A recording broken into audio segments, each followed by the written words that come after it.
And for me, and just to say briefly what brought me to law enforcement, it was just something that was nothing that I ever thought about ever doing. Actually, it was in graduate school to be a psychologist. And it was just a friend who bothered me for 6 months, every day, to take the test. And that it was something that I needed to do because she thought I was too girly. And I needed to know how to protect myself. And I said, I don't have to do that. I mean, I wouldn't be anywhere that anything like that. I have 5 brothers. I mean, however, she kept bothering me. I said, okay, fine, I'll get around to this test. And it was on a Saturday, but I took this test at Humphreys College with thousands of people. And I was like, what am I thinking about my bed going to do this? And it was a decision that I thought I was going to do. And it was one that I don't have any regrets. I was going to do it for only 2 years. As I said, it was a year. And I feel like many occasions I was perverse to do this, not besides just my friend, but my brother, who was a detective. He used to come to my house every day and say, oh, you need to go to this place, girl. I was like, no, I'm going. Oh, why are you at my house? He had a backpack, my sneakers, some sweats. You're going to take this agility test. I said, why would I have to do that? And he goes, for the police, I said, I told you I was going to do that. I'm going to do what I'm going to do. He goes, oh, you probably going to pass that anyway. So, what's the point of it? Granted, I did it, I passed, and I got the call. And honestly, I didn't talk to that friend for 6 months. And it was funny because I went to the academy, and that's really wonderful people at the academy from all over. And I also met individuals that I was like, oh boy, I wouldn't want to be on the street. And my background is very diverse in terms of my family. My parents are very activists. However, we were different in our neighborhood than any other family, or large family. But what made us different is that my father was one, and my mother, to raise us to respectable people. Regardless of what they look like, where they came from, our religion was different than anyone else. But he raised us to be proud, to respect everyone, to listen to others, even though their thought process might be different than your own. And to be assertive. I was the youngest, very quiet, and I would only say something when others were being heard, is when I found my voice. And so when I went to policing, to something that I never thought again that I was going to do, that brought fear with me. I was the person, the only person of color when I worked. I wasn't from the neighborhood. Educated, had a different attitude about people. Respect the police officers, would also know that they were not the same, as well as the people where I worked. The place where I worked was very busy. It was in the most bars, the most dysfunctional, the most everything. And I was there every day, worked with different shifts. And I said to my husband, I said, well, I did not wish for me to do it either, so that was another reason why I did it. And so I said, okay, I'll do it for just 2 years. And it ended up being 12. And the reason why I couldn't let go, but I really wanted to, because I wanted to pursue other things, is because I felt that the community where I worked needed someone like myself to be different. And the police officers that I work with also needed someone now to grow.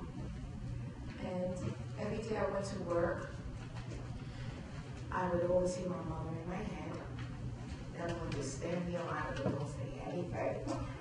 And don't say nothing. Just go out and do your shift. However, there were times that I just felt the police officers that I work with were awful. They did not have an understanding about the various communities that was there. So I had Mexican individuals, we had blacks in our location, Italians, Polish, so on and so forth. Then things was broken up economically, educationally, and that's where I was. And it was like, for me, I didn't look at the world that way, and I didn't look at people that way. And that's the thing that saved my sanity. And that's the thing, too, that helped me form a bridge between the police department and people in the different communities, which I looked at as always one. And to bridge them to come together, to try to see each other. We talked about acceptance, as well as trauma. The police are traumatized, because many are not familiar with people that are different than themselves. Not different just only in color, but gender, the way they speak, the perceptions of life. The people are the same way. They're traumatized. Yes, and police are traumatized. Sometimes people look at them as just a group over here and a group over here. But my connection, what I think I brought to the job and how I saw things differently, is that I just looked at both as human beings. And sometimes the people in different communities don't see them as human beings because maybe some are not treating them as human beings. And officers sometimes don't look at people the same way as human beings because they're not treated that way. But what I think, when I've been gone for 12 years, I was there for 12 years, and I've been gone for 12 years, I still run into people today that say to me that it's never been the same since you left. And that's only because when I started walking the beat, and I walked the beat for 3 years, when others that I came on the job with, for various reasons, were doing other things, driving and everything else, I treated every person that came my way in a respectful manner, the way I was raised, the way that even though that I was different than other people, and people sometimes approach me disrespectfully, that's not the way that I ever treated anyone. Even if they did commit a crime, it was assumed they did a crime. If I saw them commit a crime, I still gave them respect. So, what I like to say is that if we approach whatever we do in our life, this is something that needs to be taken from a 360 approach. Police officers have to be taught, they have to be educated. It's not just training, but they have to understand that just like they want to go home at night, those people that's in the community want to go home too. The people in the community needs to work with officers, work with the police departments, and understand we all have something that we can teach one another.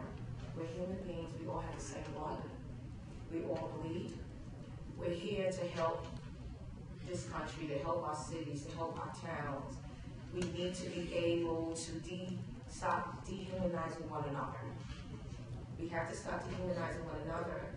And there were many times when I would be doing my job at the beginning when I was new, you're the first on the scene. That was relationship building for me. I had an opportunity to talk with different people in the community. And many times when I was by myself about to do an arrest and back up didn't arrive, people jumped in to assist, to help, or to say, you're not going to do that, right? You're going to wait for you to back up, things of that nature. And it was like, oh my God. And that's important because when something happens to police officers, we all bleed for that. When something happens to people in communities, we should bleed for them too.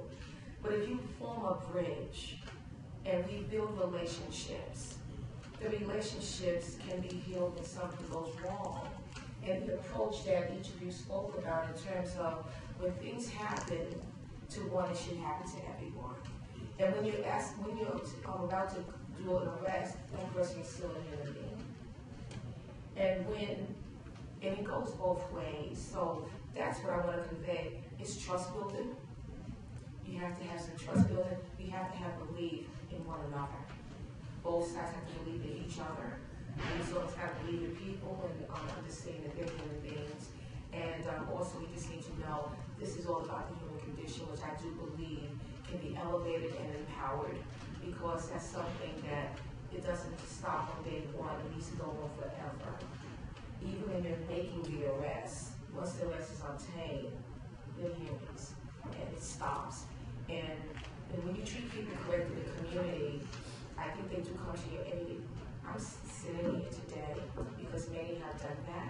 And my officers didn't even make it there yet. They come to my back to help me. And I see officers now who are alive, because I was able to assist in jumping in the middle of a situation and having calm and for the relationships that I built. So I believe that understanding human beings, trust relationships, understanding assumptions do not take you far, and that we can fix this if we all work with this together. We can become whole. Thanks, Evelyn. Appreciate it.